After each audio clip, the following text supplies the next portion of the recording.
All right, guys, so really quickly, we're going to review how to solve equations that have squares and cubes in them. So we did this last unit, so this is like a review of a review. So if you're struggling with this, it might just be because you got lost on what we did last time. And we did review this unit too. All right, so we have our x here. We want to get this isolated, and notice that this is a squared here.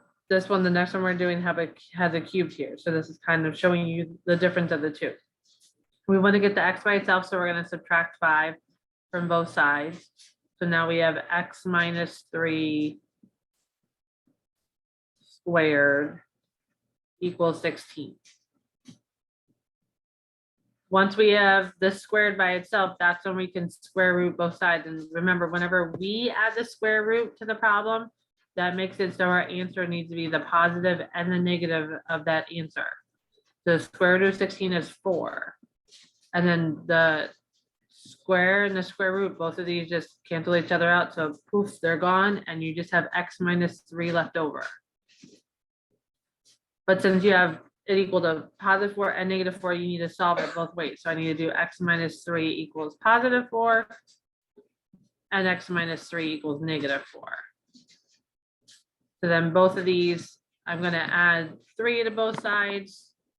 So add 3, add 3, add 3, add 3.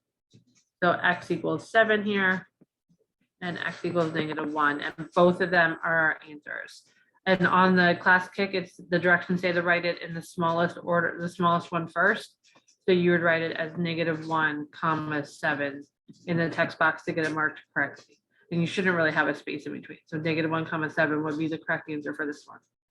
All right, the one with the cube in it, doing it the same way. We want the x to be isolated. So I need to move the 20 over by subtracting 20 from both sides.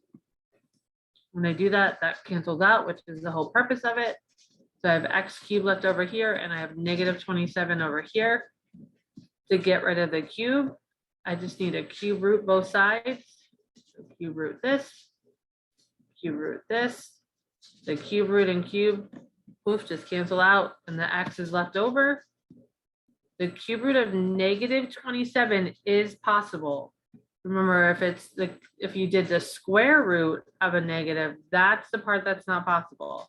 But this is a cube root. So we look on our sheet under perfect cube and we look to see where it says 27 and it says it's 3. And since it's -27, our answer is -3. And then that's our only answer. Because remember, when it's cubed, we only have one answer. When it's squared is the one that it can't equal negative.